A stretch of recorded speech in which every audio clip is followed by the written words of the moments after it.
Hello বন্ধুরা, সবাই কেমন আছেন? আশা করি ভালোই আছেন। দোয়া করি ভালো থাকুন, সুস্থ থাকুন, আমাদের চ্যানেলের সাথে থাকুন। আজকে এসে গেছি আমার রান্নাঘরে নতুনত্ব একটা রেসিপি নিয়ে, আম সেমুইয়ের পায়েস।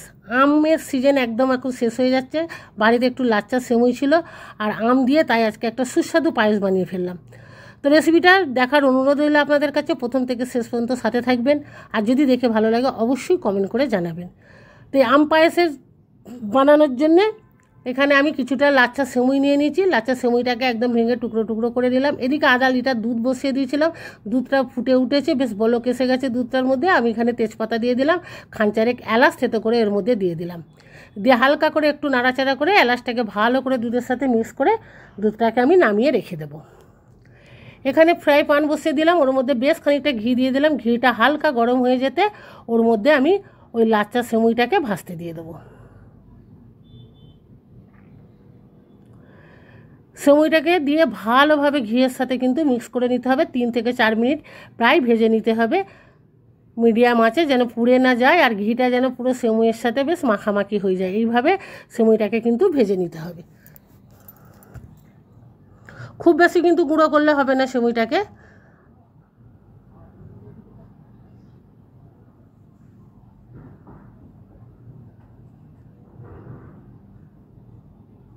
সেমুইটা ভাজা হয়ে গেছে, আমি সেমুই নামিয়ে নিয়ে দুধটাকে আবারও বসিয়ে দিলাম। দিয়ে একটু গরম করে নেবো হালকা হালকা দুধটাকে, দিয়ে সেমুইটাকে দুধের মধ্যে মিক্স করে নেবো।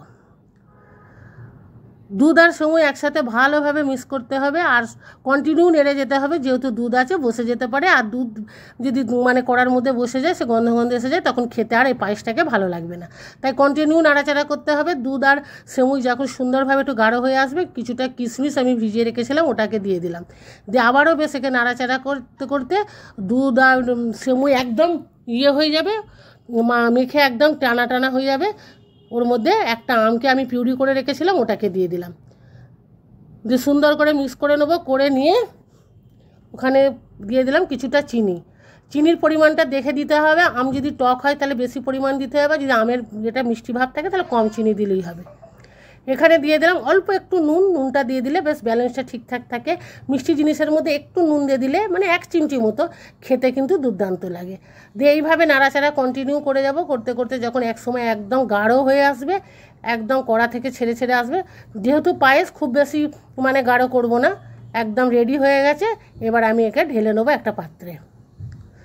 তো আমাদের এই আম পায়েস রেডি হয়ে গেছে। আম পায়েস বলাটা ভুল, আম সেমুইয়ের পায়েস।